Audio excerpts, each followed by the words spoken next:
So, నిద్రలేమి, ఆందోళన.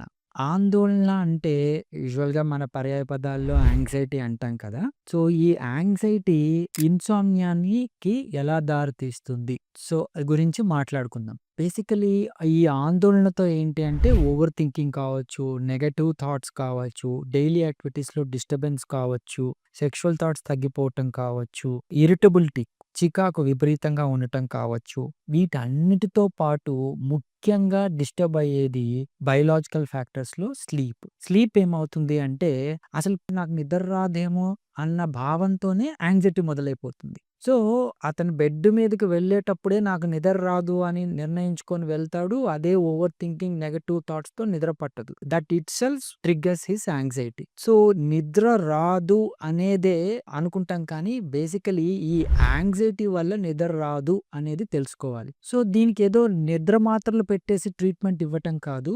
So, నేను doctor Sunil Reddy, consultant neuro psychiatrist and sexologist at treatment range hospital KPHB Hyderabad అండి. So, నేను స్పెసిఫిక్‌గా మైండ్‌కి రిలాక్స్ థెరపీ ఇవ్వడం అనేది జరుగుతుంది. ఈ రిలాక్స్ థెరపీ ఏం చేస్తుంది అంటే, ఈ యాంగ్జైటీకి కారణమైన ఈ హ్యాపీ హార్మోన్స్‌ని ఇంప్రవైజ్ చేయడం ద్వారా బ్రెయిన్‌లో మన మూడ్‌ని మెయింటైన్ చేసేది ఈ హ్యాపీ హార్మోన్స్. డోపమైన్ కావచ్చు, సెరటోనిన్ కావచ్చు, మన ఈవెన్ ఫిమేల్ హార్మోన్స్ ఈస్ట్రోజన్ కావచ్చు. ఇలాంటివి సరైన మోతాదుల్లో లేకపోవడం వల్ల ఈ ఓవర్ థింకింగ్ గానీ, నెగెటివ్ థాట్స్ కానీ, వీటి వల్ల నిద్రలేమి కానీ వస్తూ ఉంటాయి. సో, వాటిల్ని ఈ రిలాక్స్ థెరపీ ద్వారా, స్టిమ్యులేషన్ టెక్నిక్స్ ద్వారా ఇంప్రవైజ్ చేయడంతో న్యాచురల్‌గా స్లీప్ పట్టొచ్చు అండ్ ఈవెన్ యాంగ్జైటీ తగ్గొచ్చు అండ్ పూర్తిగా ట్రీట్మెంట్ వితౌట్ మెడికేషన్ తీసుకోవచ్చు. కాకపోతే ఈ యాంగ్జైటీ తగ్గటానికి ఆబ్వియస్‌గా యాంగ్జోలైటిక్స్ అనే యాంటీ డిప్రెసెంట్స్ కానీ ఇలాంటివి పెట్టాల్సొస్తుంది. ఇవి మైల్డ్ డోస్‌లో పెట్టుకొని రిలాక్స్ థెరపీ ఇవ్వడం ద్వారా వాళ్ళకి సరైన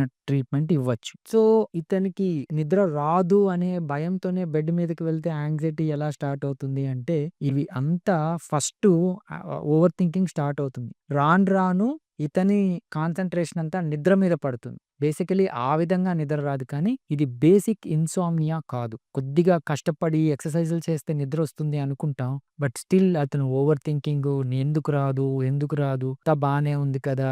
అన్ని టెస్ట్‌లు చేయిస్తారు. ఈవెన్ కార్డియాక్ ఎవాల్యుయేషన్ కానీ, బ్రెయిన్ ఎంఆర్ఐ, సీటీలు కానీ అన్నీ తీసిస్తారు. అన్నీ నార్మల్‌గుంటాయి.